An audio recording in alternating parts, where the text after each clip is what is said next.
Milk can still show up on time. And well, I personally think that Liquid Echo, they're targeting Dax hard. He goes in, they've got so many different answers. Which makes his job a little harder. Oh no! PX7 gets bursted down. Sanji with a stolen penalty zone. Coming in against Royal Milk, wailing away. And they go up. The response from Royal Milk as well with the flicker fadeaway. All this while they were playing defensively, Carl TC secures the turtle. Kid X able to survive, flickers back. Can Dax survive here?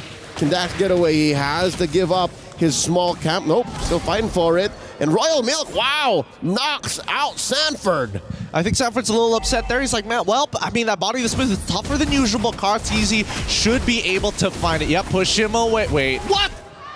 Oh, the body of Smith able to keep Royal Milk alive alongside a combination of his brave smite, keeping him topped up. Dax cleans up Benny Cutie as he tries to get away, runs the opposite direction into Falcon Esports jungle. What's going on? I think we can safely say that Liquid Echo is feeling a little too comfortable here. Too comfortable. Way too comfortable. I mean, I have to admit, their decision-making in terms of punishing their opponents, like Sanford flickering, knowing that Zask is at level 4, without the Dominator's descent, he has no means of escape. Yep. And I think this is a wake-up call for Liquid Echo. Like, all right, we gotta take it easy. Again, they are up now by about 300, 500 gold, and an instant replay. Okay, so he did heal up a bit, and I'm sure there was a level of Body of Smith damage reduction that kept him alive from those heavy spin procs. That's so unfortunate. Oh, here we go, one more time. Up top, Kid X pulled in. 3-man kill squad from Liquid Echo. Was that necessary, Sanji? I felt like that was a bit overkill, including the IMU implosion on top of it all. But hey, a kill's a kill, and definitely kind of tells the rest of Liquid Echo, hey, we're not making any more mistakes. Let's guarantee these kills and get back into this game before we start getting comfortable again. Whatever gets the job done. Despite the fumbles from Liquid Echo, I have a sense that Benny's playing very, very conservatively, like Benny from Myanmar, right? Because he's down on EXP. I'm not so sure what the gold situation is, but I can smell that Benny Cutie actually is a little bit more pushed forward. Now look at them, racing down to the turtle. As Royal Milk and Carl DZ wail away at it, at less than half health. JP looking in. There's the ult, the implosion coming through. Heavy spin, Tempest Ablaze, ult thrown out the window, left and right. Sanji secures a turtle for his team as they all disperse. What? How? What? Why is Sanji the one picking up the turtle here? It just manages to survive despite 2 retributions. Sanji, by the way, is the one that picks up that neutral. And at this point in time, everybody's going to start pushing towards the top side of the map. But look at this one more time, right? The implosion comes through, Dax jumps in, and then we finally see the stolen penalty zone actually getting involved. Sorry, Royal Milk coming in with a flicker with the penalty zone to kind of shake things up. And honestly, it's not that bad. I think that Carl did a good job with the heavy spin, but now Dax, he's dead. Just snapped out of existence. Well, all right. There seems to be a fight that happened here just north of their purple jungle side, and we can only assume what happened. But regardless, that is a huge loss for Falcon Esports. That's a core hero that they shouldn't have afforded to have gone down. I have a theory as to what happened in that jungle turtle fight, but we'll talk about it later. After this implosion coming in, Sanji slain by PX7, serving up a kill. The overkill on top of overkill. Both sides are like, we need to get the job done. We cannot allow our opponents to be walking away with a sliver of health. Guarantee these kills. No quarter. Whatever they need to do to make sure that you go down and we find a conversion elsewhere. Because again, a man missing is a spot for Falcon Esports to rotate into. So if Sanji's gone, that means mid can be leaned hard into. And that allows them to keep this gold lead slightly manageable. 1,000 in. Now JP in trouble. Forced into that wall by a Benny. Oh, here comes the Zaman Force. Gets the kill in. That's a roamer. Taken down. But I think, yeah, JP will be back for the turtle, man. Yeah, he's going to be back for the turtle. And at the same time, we are seeing Sanford actually proxying the wave onto Royal Milk, right? So he's going to be on that turtle first. They can sit on top of it, and we'll see what Liquid Echo decides to do. For the first time, we are seeing that Falcon Esports up by 2 kills, 5-3. But let's bring it back a little bit, right? Because this purple buff is such a big objective for Falcon Esports that Liquid Echo consistently apply pressure. It's not just an objective, man. It's a necessity. It's like a mini lord for Dax, and if they don't get it on him, then they're fighting half-cocked. Check this out.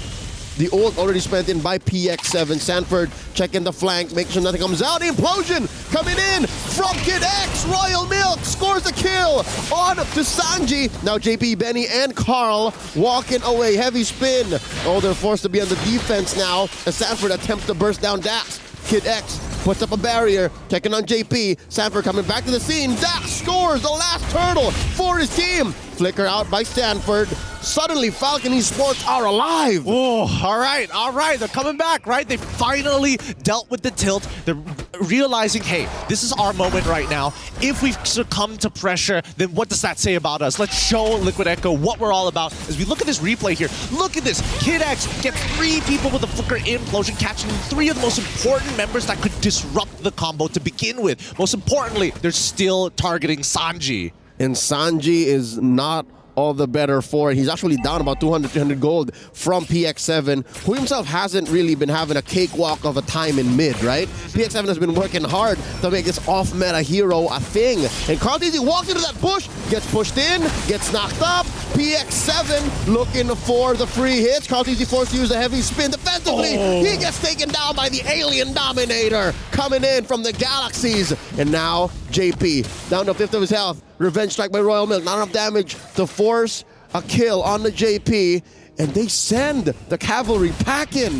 Falcon Esports on the aggressive. I think that Liquid Echo may have underestimated them a little too much. And again, all of this is just snowballing out of control from the earlier stages of the game, right? If we look at this replay one more time, this was a very interesting decision. I think they weren't expecting Royal Milk to show up for this fight because nobody was visible on the map at that point of time. Yeah, what this tells me is Falcon Esports have to commit to their flickers. Like, if Liquid Echo haven't been counting flickers down to the second, they have to now. Because so far, back-to-back, those are the team fights that Falcon Esports win. For the time being, after looking at the goal differences here, Benny QT just ever so slightly ahead of Benny from Falcon Esports. And that's the big insurance policy, right? But that's under a very large condition, where the Liquid Echo could chunk out the members of Falcon Esports effectively. They already have to deal with a bunch of stuff, right? Kid X has his passive to naturally be tanky, and Benny QT will have to wait patiently. PX7 is by far the most annoying hero to deal with for the entirety of the lineup of Liquid Echo. So Sanford, if he's not targeting PX7, he's looking towards Dax and Benny. And for the most part, as long as he's standing around the little alien sentry turret PX7 has, then there's not much you can do. The slow from it is pretty obnoxious. Yep, and again, the damage that it deals, it's a combination of burst and DOT. So you have to really watch out. Royal Milk here, chunked down by Sanji and Carl. Kid X, check in the corners, clearing these corridors. And now the Lord dance continues. Interesting. We've been here about 10-15 seconds now. It's bursting down Dax. Kid X not really checking that northern part of the fight. Royal Milk, he's burning. Oh, here comes JP with a Divine Judgment. The implosion on the 3 and the pushback. Heavy spin by Carl Tizzy. Here we go. Benny dancing on. Drops his 7 for Sanford in trouble. Able to dash away. Dash looking for the secure. Gets the kill. Knocking out Terry Bogard. Straight out for Kid X. 1 for 1 so far. Where is this fight going? Lord gets hard reset. Liquid Echo, majority of them at half health. They're playing around their side as Falcon Esports. Oh, they're playing with fire. They're staying here. I think they can rush this down, right? I mean, it's a 50-50. Good luck, Dax. Can they? Here comes Carl Tizzy looking for it. Secures the Lord, steals it away, but pays with his life. Oh, wow. You know what? For all intents and purposes, I'll say that's worth it. I think that's hella worth it. I mean, to be fair, Dax technically shouldn't be in that position anyways. When you're playing against an Akai, you want to be on the outer sides away from those walls. And he's got a 2-level lead on top of Carl Tizzy, which again, very surprising, right? Dax has been power farming and also getting attacked in his own jungle. So coming to this point of time, we're seeing the big item power spikes. I'm expecting a BOD coming from Dax at any second now, but for the most part of it, they have taken off the shades, right? They're not tunnel visioning as hard. Royal Milk is doing one thing with PX7, but even Kid X, he's opening his eyes to the rest of the map to see whether Liquid Echo is going to go for that 2-pronged attack in game number 2. And what makes this all the more dangerous for Liquid Echo is the fact that Royal Milk has his flicker. Benny has his Purify, and we're waiting about half a minute until Kid X gets his flicker as well. So Liquid Echo have to all the more respect the potential for Falcon Esports to turn this fight upside down. The Divine Judgment on the Royal Milk. Try flickering into that.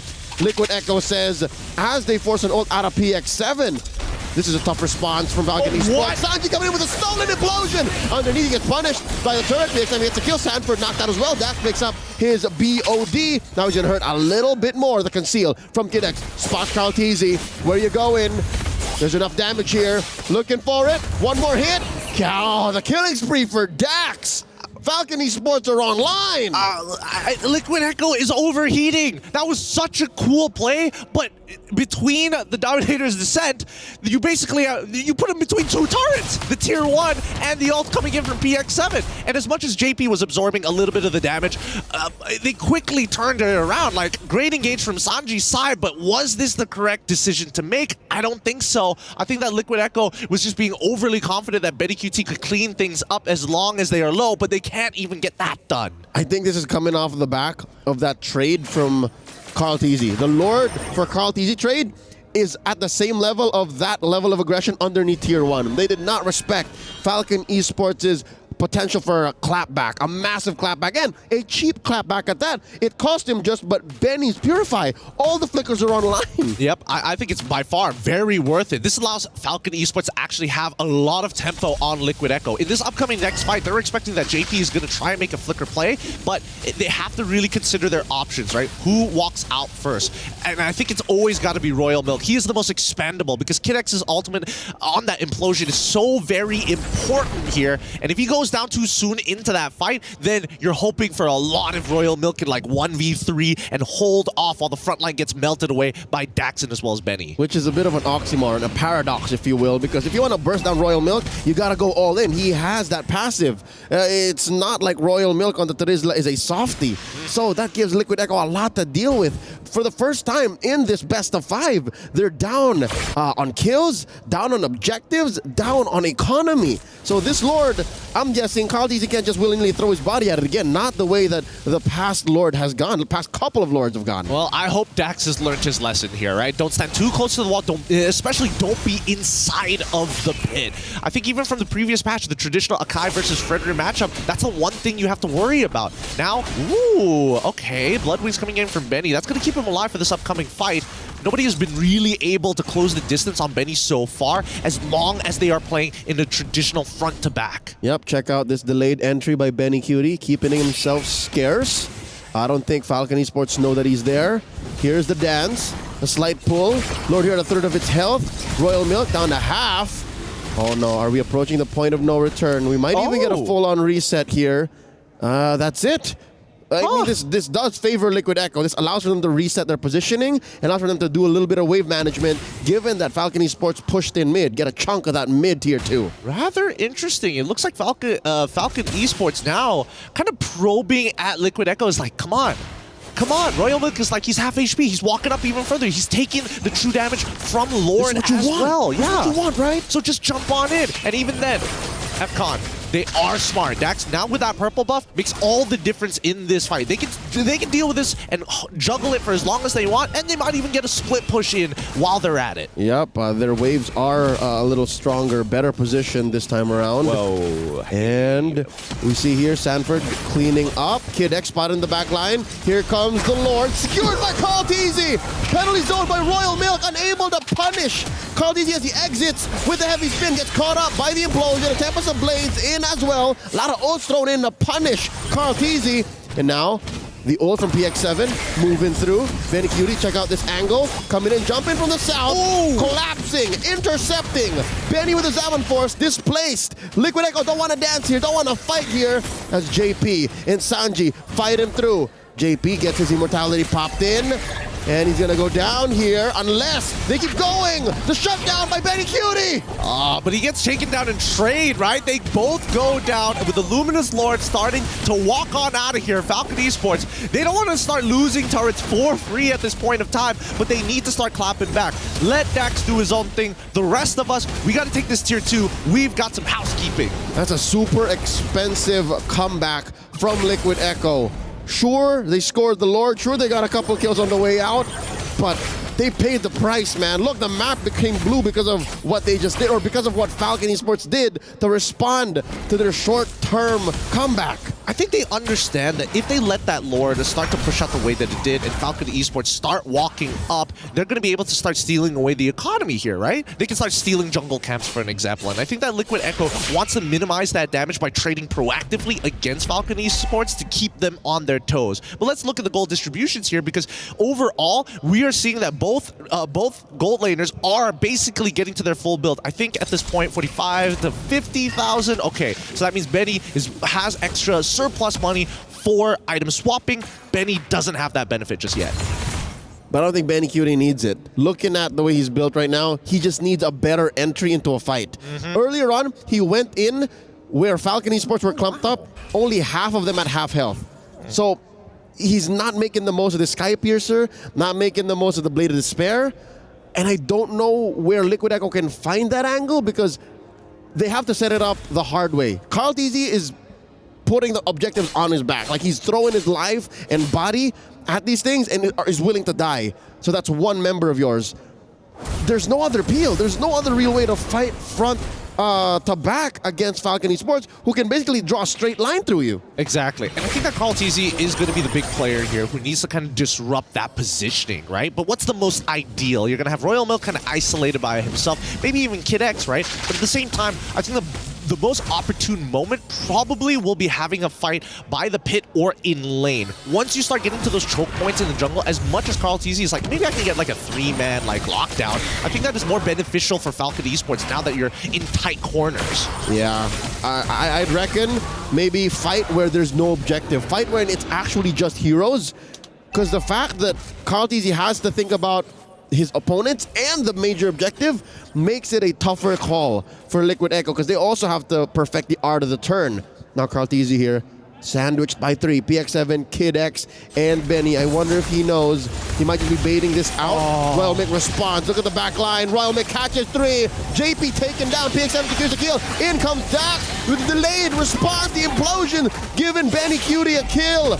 On to Benny, and Carl TZ now down 3 for none so far. Falcon Esports are soaring. I think they might be able to close out this game here. They've got 2 Ballista minions walking up to this crystal. Sanford, you gotta do something. Oh no, that's it. Underneath the base, Salmon Force spelt in. 2-1. 2-1. The Burmese live on, forcing game 4. Woo, boy!